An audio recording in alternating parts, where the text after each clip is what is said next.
السلام عليكم ورحمة الله تعالى وبركاته. مرحبا بكم معايا مرة أخرى في فيديو جديد ووصفة جديدة. معكم إلهام قناة مطبخ أمي. أنا بداية قبل ما ندوز نعطيكم اقتراح اليوم أو وصفة اليوم. كيف ما العادة نقول لكم إلا كنتم مازال ما اشتركتوش في القناة كنتمنى أنكم تشتركوا فيها وتفعلوا الجرس باش يوصلوكم وصفات جديدة.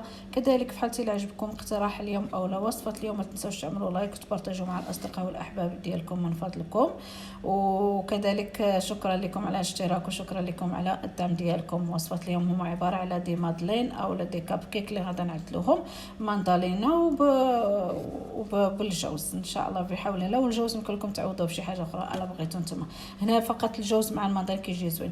نقولوا بسم الله وناخذوا الخلاط الكهربائي اللي غادي نضيفوا له 2 حبات ديال البيض، وغنضيفوا كاس لارب ديال الزيت، 4 معالق ديال السكر. هنا ممكن السكر تعبروه بالمعلقات وتاخذوا على حسب التحليه اللي كتبغيو نتوما. هنايا غنضيفوا 1 ساشي د الفانيليا، كذلك ياغورت فانيليا، وغنضيفوا 3 الحبات ديال الماندالين. كذلك يمكن لكم تضيفوا الكميه اللي نتوما كتبغيو، يعني على حسب الرغبه ديالكم وعلى حسب اللي كان كيعجبكم بزاف كتضيفوا الكميه اللي بغيتو نتوما.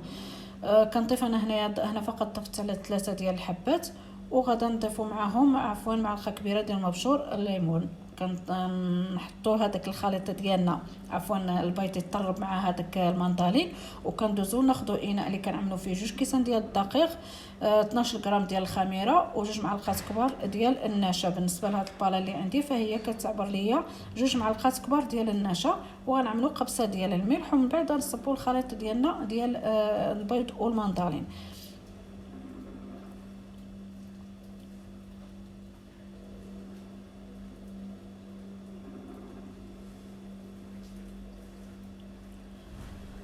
هنايا بالنسبه للدقيق فهنا غادي يدخلوا لي 2 الكيسان ونصف، يعني تقريبا كيدخل لكم 250 تقريبا هيدا ديال هذا، بحكم ان الكاس اللي عندك يعني كيعبر 100 غرام، كتدخل لكم 250 غرام يعني 4 كيلو ديال الدقيق. هنايا انا ضفت النصف الاخر وغادا نمزجو كذلك مع المواد الاخرى، يعني مع الخليط الاولاني ديالنا.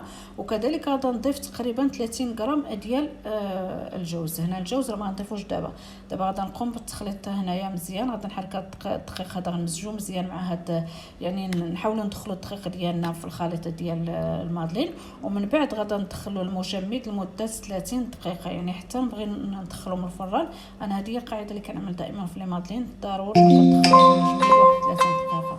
ارجع نقول لكم الا كنتم مازال ما اشتركتوش في القناه كنتمنىكم تشتركوا فيها وتفعلوا الجرس باش يوصلكم وصفات جديده. كذلك شكرا لكم على المشاهده، ما تنساوش تعملوا لايك من فضلكم.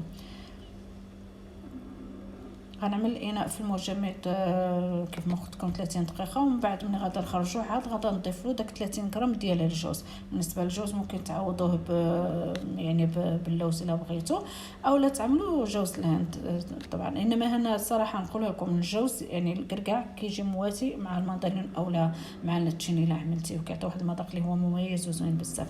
هنايا من بعد ما خرجت العجينه المادلين ديالنا من المجمد ضفت ليها الجوز وضفت ليها معلقه كبيره ديال الخل. دورة الخل هنايا باش كنزيدو ناكدوا راسنا بان ما تبقناش الزفار ديال البيض. انا بعض المرات كاين الشبيط كيخرج فيه زوريه بزاف، يعني تيكون فيه الزفر ديالو مجهد.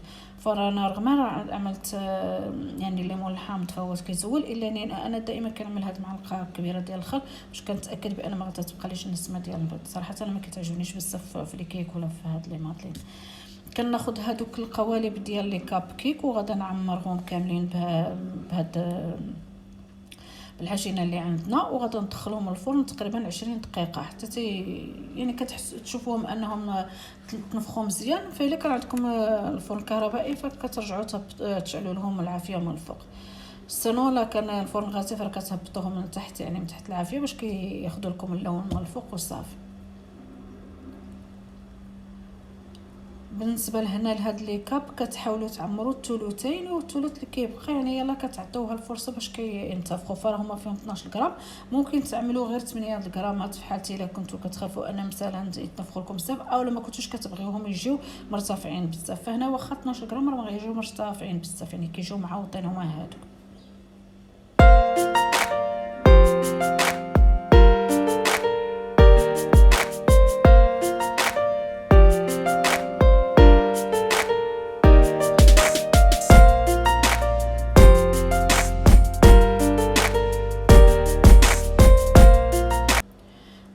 غادا ناخذ هذه يعني واحد اللمسه اللي هي اختياريه. لا بغيتو حبيتو تخليوهم هيدا تدخلوهم اولا ترشوهم شويه ديال حبيبات السكر هيدا اللي النوع اللي تيكون شويه غليظ هيدا ممكن. ما بغيتوش شيء اللي بغيتو تعملوه كتعملوه للتزيين. انا هنايا فقط ضفت لهم هذه الاضافه ديال رقائق اللوز. فانا كيعجبوني لي كاب كيك نعمل لهم سواء ان نعمل لهم داك حبيبات الشوكولا يعني لي بيبيت دو شوكولا او نعمل لهم هاد رقائق اللوز.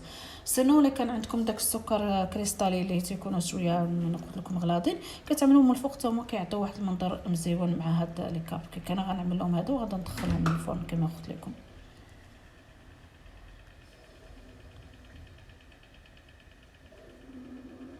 هادو هما لي كاب كيك ديالنا من بعد ما وجدوا صراحه راه كيجيو زوينين بزاف، مذاقهم جد رائع، كيجيو عفوا اسفنجيين. كنتمنى ان اقتراح اليوم يعجبكم، سورتو المذاق ديال المندالين والجوز كيجي زوين. يعني نقترحها عليكم تجربوها، راه ما غتندموش عليها لكم ولوليداتكم. شكرا لكم المشاهده، ونتلاقاو ان شاء الله في فيديو جديد ووصفه جديده. الى اللقاء، نخليكم على خير.